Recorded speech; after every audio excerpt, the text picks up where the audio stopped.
کہ جس کام پر رسول اللہ نے حضرت امام علی مقام کو معمور کیا تھا، اللہ بھی آپ سے یہی چاہتا تھا۔ اس سے پتہ چلتا ہے کہ امام علی مقام معمور من اللہ تھے، آپ اللہ کی جانب سے اس کام پر معمور ہوئے تھے۔ اور ان روکنے والوں میں کوئی تھا رسول اللہ جیسا؟ حضور علیہ السلام فرمایا حسین جاؤ، اور یہ سارے روکیں تو کیا امام علی مقام حکم عدولی کریں؟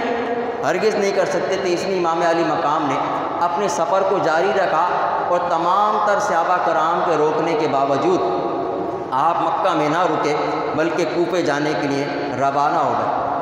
حضرت علامہ صدر الافاضل علامہ نعیم الدین مراد آبادی رحمۃ اللہ تعالیٰ علیہ، آپ نے اپنی کتاب سوانح کربلا کے اندر لکھا کہ اگرچہ امام علی مقام کی شہادت مشہور تھی اور کوفے والوں کی بے وفائی کا بھی اچھا خاصا تجربہ ہو چکا تھا، لیکن یزید بادشاہ بن بیٹھا تھا اور اس کی حکومت اسلام کے لیے خطرہ تھی، لہٰذا وہ طرح طرح کے ہیلوں اور بہانوں کے ذریعے سے لوگوں سے اپنی حکومت کی بقا اور حفاظت کے لیے بیعت لے رہا تھا۔ ایسی صورت میں کوفے والوں کا اس کی بیعت سے انکار کرنا اور امام علی مقام کو اپنی بیعت کے لیے طلب کرنا اس بات کو لازم کرتا تھا کہ امام علی مقام ان کے اس دعوت کو قبول کرے اور وہاں تشریف لے کے جائیں، اس لیے کہ جب کوئی قوم کسی جابر اور ظالم بادشاہ کے مقابلے میں کسی اہل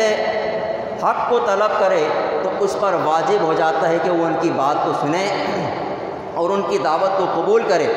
اس لیے کہ اگر وہ ان کی دعوت کو قبول نہ کر کے وہاں نہیں جاتا تو اس کا معنی یہ ہے کہ وہ اس قوم کو اس جابر اور ظالم کے ہاتھوں میں دینا چاہتا ہے۔ لہٰذا اگر امام علی مقام ان کی دعوت کو قبول نہ کرتے اور وہاں نہ جاتے تو کل بروز قیامت اللہ کی بارگاہ میں آپ کو جواب دینا پڑتا۔ چنانچہ امام علی مقام نے اپنے سفر کو جاری رکھا اور مکہ سے روانہ ہوئے۔ مقام صفا پر پہنچے تو عرب کے مشہور شاعر فرزدق سے آپ کی ملاقات ہوئی۔ آپ نے اس سے کوفہ کے حالات پوچھے۔ اس نے کہا آپ نے بالکل صحیح آدمی سے حالات پوچھے۔ وہ کہتا ہے القلوب معاک والسیوف مع بنی امیہ، حضور ان کے دل تو آپ کی طرف ہیں لیکن ان کی تلواریں بنو امیہ کی طرف ہوں گی۔ یہاں سے امام علی مقام آگے بڑھے تو مقام ثعلبیہ پر آپ کو دو مسافر ملے۔ ان دونوں نے آپ کو کوفہ کے حالات سے باخبر کیا اور حضرت امام مسلم بن عقیل کی شہادت کی خبر دی۔ حضرت امام علی مقام نے پڑھا انا للہ و انا الیہ راجعون، جس دم یہ سنا شان مسافر کی زبانی، آنکھوں سے بہے اشک جگر ہو گیا پانی، فرمایا کہ راحت میں ہماری خلل آیا، منزل پہ نہ پہنچے کہ پیام اجل آیا۔ حضرت امام علی مقام علی جدی صلاۃ وسلام زبالہ کے مقام تک پہنچے تو آپ کو حضرت عبداللہ بن بختر رضی اللہ تعالیٰ عنہ کی شہادت کی خبر موصول ہے۔ اب مستقل شہادت کی خبریں آ رہی تھی۔ حضرت امام علی مقام سفر کو جاری رکھتے ہیں۔ مقام کوہ ذی حشم میں آپ کی ملاقات حر سے ہوئی۔ حر 1000 کا لشکر لے کر امام علی مقام کو گرفتار کرنے کے لیے آیا۔ ظہر کا وقت ہوا، مؤذن نے اذان کہی۔ امام علی مقام علی جدی صلاۃ والسلام حر کے لشکریوں کے سامنے آئے اور ان کو ایک خطبہ بلیغہ ارشاد فرمایا۔ اللہ کی حمد و ثنا کے بعد فرمایا میرے دوستوں میں تم سے معذرت چاہتا ہوں، میں یہاں خود نہیں آیا بلکہ تمہارے خطوط اور قاصد میرے پاس پہنچے اور ان میں لکھا ہوا تھا ہمارا کوئی امام نہیں ہے، آپ ہمارے پاس تشریف لے آئیں، شاید کہ اللہ آپ کے ذریعے سے ہم کو ہدایت عطا فرما دے۔ تو میں اب یہاں آ گیا ہوں تو تم اپنے قول و قرار پر قائم رہو اور مجھ سے کیے ہوئے اپنے وعدے کو پورا کرو، اور اگر تمہیں میرا یہاں آنا ناگوار گزرا ہے تو میں جہاں سے آیا ہوں وہیں واپس لوٹ جاؤں گا۔ مؤذن نے اقامت کہی۔ حضرت امام علی مقام نے حر سے کہا کہ حر ہمارے پیچھے نماز پڑھو گے یا اپنی الگ جماعت کرو گے؟ انہوں نے کہا کہ امام برحق کے ہوتے ہوئے 2 جماعتیں نہیں ہوں گی، ہم آپ ہی کے پیچھے نماز پڑھیں گے۔ درود شریف پڑھو گے لوگ۔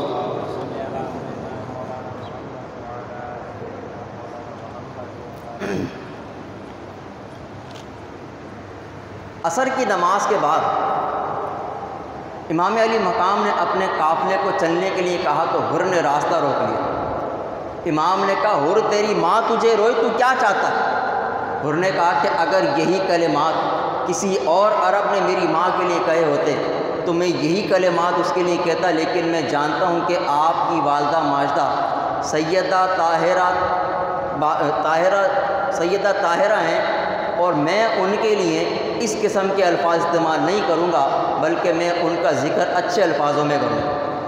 امام نے فرمایا کہ تو کیا چاہتا ہے؟ اس نے کہا کہ آپ یوں کریں کہ کسی ایسے راستے کو اختیار کریں کہ جو نہ مدینے جاتا ہو اور نہ کوفے جاتا ہو۔ چنانچہ امام علی مقام عزیب الحجانات اور قادسیہ سے بائیں جانب مڑ کے چلنے لگے۔ کچھ دیر چلنے کے بعد قصر بنی مقاتل میں امام کے قافلے نے پڑاؤ ڈالا۔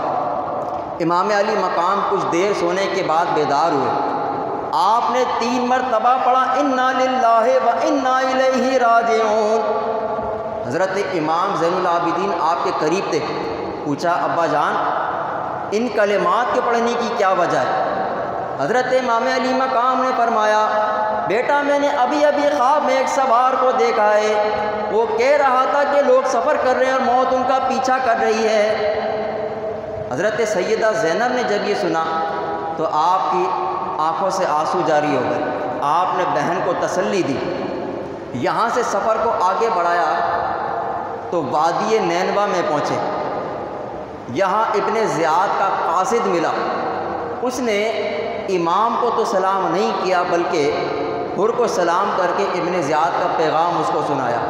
اس خط میں لکھا ہوا تھا حضرت امام حسین جہاں کہیں بھی ملے ان کو گرفتار کرو اور ان کو کسی ایسے میدان میں اترنے پر مجبور کر دو جہاں نہ تو رہنے کو کوئی ٹھکانہ ہو، نہ کھانے کو کوئی چیز میسر ہو اور نہ پینے کو کوئی پانی ہو۔ چنانچہ حر آپ کے ساتھ ساتھ چلتا رہا اور امام علی مقام اعلیٰ جدی صلاۃ و سلام 2 محرم 61 ہجری کو وادی نینوا میدان کربلا میں پہنچے۔ حر نے امام کے مد مقابل اپنے خیمے نصب کیے۔ اس دشت و بیاباں کی مغموم فضا کو دیکھ کر امام علی مقام نے کسی سے پوچھا کہ یہ کون سی جگہ ہے، اس کا کیا نام ہے؟ کسی نے کہا کہ حضور اس کو کربلا کہتے ہیں۔ جب آپ نے سنا تو فرمایا اترو مسافروں کے سفر ہو چکا تمام، کوچ اب نہ ہوگا حشر تلک ہے یہی مقام، منزل یہی زمیں ہے یہی مشہد امام، اونٹوں سے بار اتار کر برپا کرو قیام، بستر لگاؤ شوق سے اس عرض پاک پر، آل نبی کا خون بہے گا اسی خاک پر۔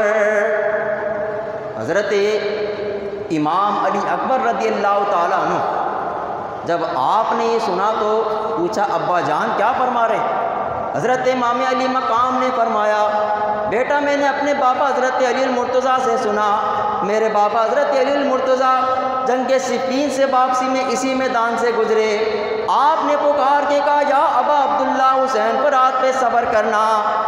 آپ اشکبار ہو گئے، رونے لگے اور کہا کہ میرا بیٹا حسین میرا لخت جگر بے بسی اور بے کسی کے عالم میں زمین پہ قتل کر دیا جائے گا۔ اور مجھ سے پوچھا کہ بیٹا حسین اس وقت میں تم کیا کرو گے؟ میں نے کہا ابا جان میں صبر کروں گا۔ حضرت علی نے فرمایا کہ بیٹا ہاں صبر ہی کرنا، اس لیے کہ انما یوفی الصابرون اجرہم بغیر حساب، اللہ صبر کرنے والوں کو بے حد و بے حساب اجر عطا فرماتا۔ تو بیٹا یہ ہماری قتل گاہ ہے۔ حضرت سیدہ زینب رضی اللہ تعالیٰ عنہ نے جب یہ سنا تو آپ کا دل بڑا گھبرایا۔ آپ نے کہا بھائی میرا دل گھبراتا ہے، یہاں سے چلو۔ آپ نے بہن کو تسلی و تشفی دی اور فرمایا دشمن یہاں پہ خون ہمارا بہائیں گے، زندہ یہاں سے ہم نہ کبھی پھر کے جائیں گے۔